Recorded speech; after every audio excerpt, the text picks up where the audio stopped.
Hər vaxtınız xeyir olsun, dəyərli izləyicilərimiz. Sizinlə təkrar 21-ci yüzyılın qadını proqramındayıq və kiminlə bugün bu proqramda sizin qarşınızdayıq? Bəli, 21-ci yüzyılın sədaqət örnəyi və qəlbi yaralı bir müasirimiz, bir Azərbaycan qadını, hansı ki 32 il nişanlısının yolunu gözləyib, ailə qurmayıb və 32 il sonra nişanlısının cənazəsini qəbul edib.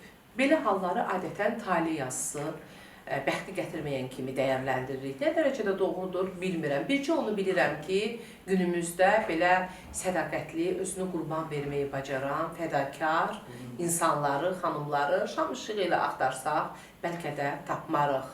Bəli, Sevda xanım Əliyeva. Gəlin onun hekayəsini öz dilindən eşidək.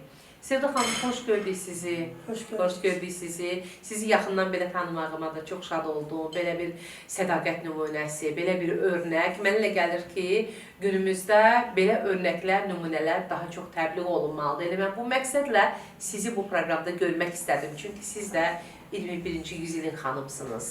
Çox sağ olun dəvətiniz üçün. Sevda xanım, siz öz talihinizi necə adlandırırsınız? Mətanət xanım, mən öz talihimi yarımçıq qalmış sevginin tamamlanmamış dastan adlandırardım.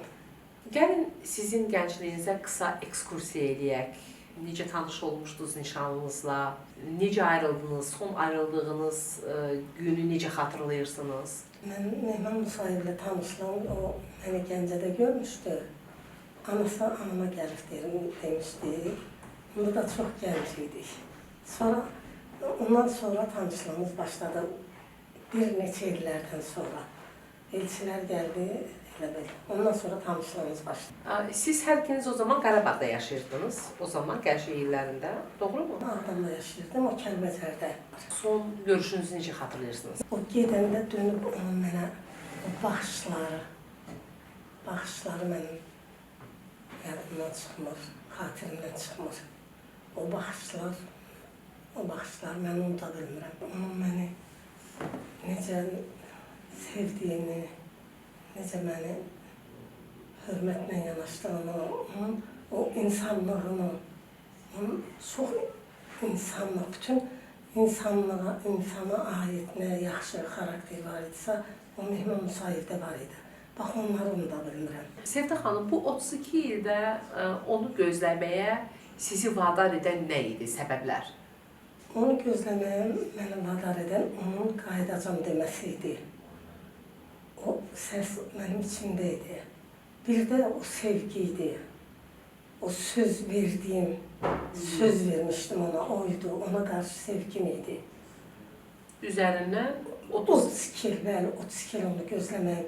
Bu 32 il mən onu hər gün, hər an gözlədim. Yuxudan oyananda deyirdim, bəlkə qapı döyülər, bəlkə bir xəbər gələr. O itkin düşdüyü üçün illər boyu gözləyirdiniz, Bəli, anladığım qədərilə. Bəli, mən onu həmişə sağ gözləmişəm, hər an, hər dəqiqə, hər saniyə. Sevda xanım, bu 32 ildə heç ümidinizin tükəndiyi anlar olubmu? Bəlkə şəhid olub, bəlkə vəfat edib deyə keçirdiyiniz hisslər olubmu? Xeyr, həmişə onu sağ gözləmişəm. Həmişə o daxilimdə bir ümid var. Ümidlə insanlar neçə illər desəniz yaşaya bilər. Bu 32 ildə mən o ümidlə yaşadım. Düzdür, kədərlərim çox oldu. Hər gün, inanın mənə hər gün ağlamışam dəfələrlə. Gecə yatmamışam, gündüz. Mənim elə bil ki, mənim həyatım qəmin, kədərin içində keçib də. Acılı bir insan həyatı. Çox acılı talihim var, bəli. Çox kədərli, çox... Toyun mağarı söküldü, toyun tədarükləri çölə töküldü, xonçalar çölə töküldü. Toyunuzu az qalmışdı yəni? Bəli, mağar qurulmuşdu, mağar söküldü, xonçalar bağlı qaldı. Ona baxmayaraq mən özüm üçün yox ki, elə kaş toyumuz olardı, yox. O da gənc idi, onun gənc itkin düşməsi, Mehman Musayevin itkin düşməsi, torpaqlarımızın elə bir itkin düşdü, torpaqlarımız alındı, işğal olundu. O zaman, bəli. Anam rəhmətə getdi. İtkilər itkiləri, ardıcıl. Bəli, bu Bəli. ardıcıl itkiləri. Bu bir insan həyatıdır. yaşamaq. Siz tək deyilsiniz təbii ki. Yəni biz zaman-zaman həyatımızın müxtəlif mərhələlərində əzizlərimizi, doğmalarımızı itiririk. Nə yazıqlar ki, bu həyatın gəldişi belədir. Amma sizin hekayəniz məhz daha fərqli. 32 il siz nişanlınızı gözləmisiniz. Bəli. Həyatınız bu 32 ildə necə keçdi? Deyirsiniz ki, çox ağrılı keçdi. Ailə qurmaqdan vaz mı keçdiniz? Bəli, mən ailə qurmağı elə vaxt Mehman Musayev itkin düşəndə o kitabı bağladım. Ailə qurmaq qətiyyən qəlbimdən keçməyib, fikrimdən keçməyib, baxmayaraq ki, çox elçilər gəlirdi. Amma buna baxmayaraq mən o kitab bağlanmışdı. Heç vaxt ailə qurmamağıma mən qərar vermişdim. Bu nə idi? Mehmana olan sevgimi, yoxsa bir insanın verdiyi sözünün üstündə durması mı? Bəli, mənim xarakterim elədir ki, həm məndə o güclü sevgi idi Mehmana qarşı. Bəli. Güclü sevgi idi Mehmana qarşı. Bir də ona söz verdiyim, üzüyü barmağımda mən necə başqası ilə ailə qura bilərdim, necə mən onu düşünməyə bilərdim. Bu illər ərzində gözlədiniz, hər an gələcəyini ümid etdiniz, başınızı nə ilə qatdınız? İşləsəm də, mən bir toya, şənliyə getsəm də, o kədər qəm mənim içimdə daxilimdə idi. Mənim hər günüm qəmin kədərin içində olub da, o kədərlə qəmlə mən bu 32 ilə, əgər mənim içimdə o ümid varsa, Mehman Musayev sağdır, bugün gələr, sabah gələr, qapı döyüləndə deyirdim ki, bəlkə məsəl üçün, düşünürdüm ki, sabahları oyandım, yuxudan oyananda deyirdim, qapı indi döyüləcək, Mehman Musayev də mənə bir xəbər deyiləcək.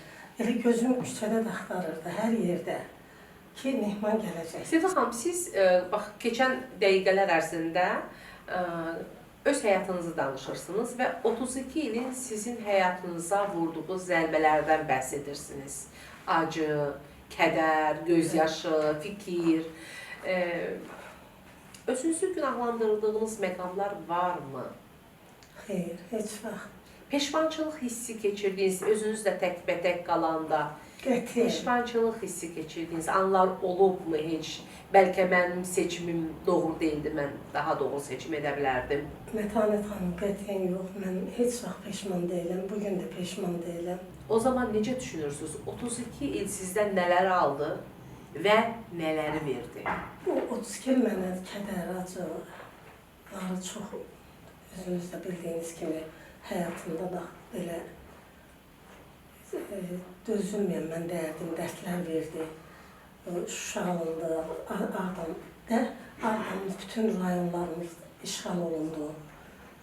O çox bir, necə deyim, dözülməzdi.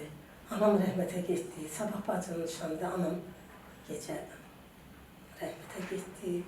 Sonra Mehman Musayev. Nişanlınız yəni? Hə, nişanlım itkin düşdü.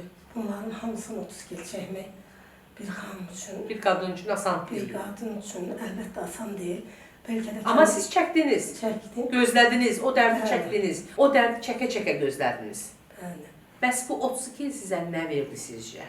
O 32 il mənə Mətanət xanım səbir, dözüm verdi.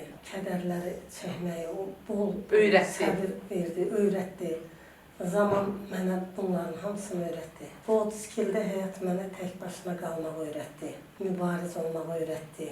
Talihim, qismətim belə oldu. Mənə də bu nəsib oldu. Belə talih nəsib oldu. Sizin o verdiyiniz suala mən belə cavab verərdim ki, mən həmişə deyirəm ki, mən gənclərə, heç kimə belə sevgi arzulamazdım. Sevgini sözlə mən ifadə edə bilmirəm. O təsəvvür olmaz dərəcədə də o sevgi məndə. Amma sonra da deyirəm ki, mən gənclərə bu sevgini arzuluyuram. Amma axırım belə arzulamıram. Gənclərə arzulayıram belə sədaqətli olsunlar, etibarlı olsunlar.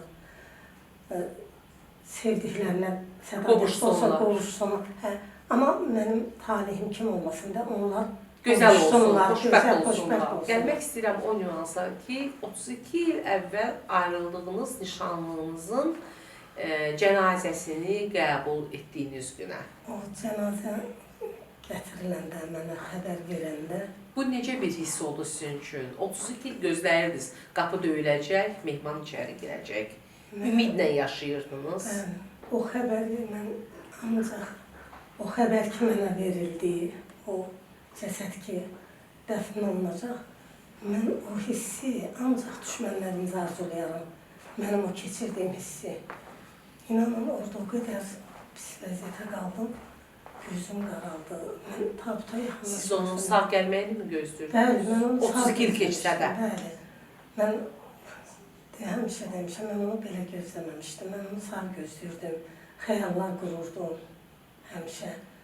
Mehman gələcək. İndi də hələ mənim ümidim var, bəlkə o deyil. Gözləriniz yoldan yığılmadı mı? Xeyr. Deyirəm, bəlkə səhv oldu, bəlkə əslində bilirəm, məsəl üçün deyirlər, vurulduğu yeri də onlardılar. Amma onu mən qəbul edə bilmərəm də, o ümid içimdə sönməyib.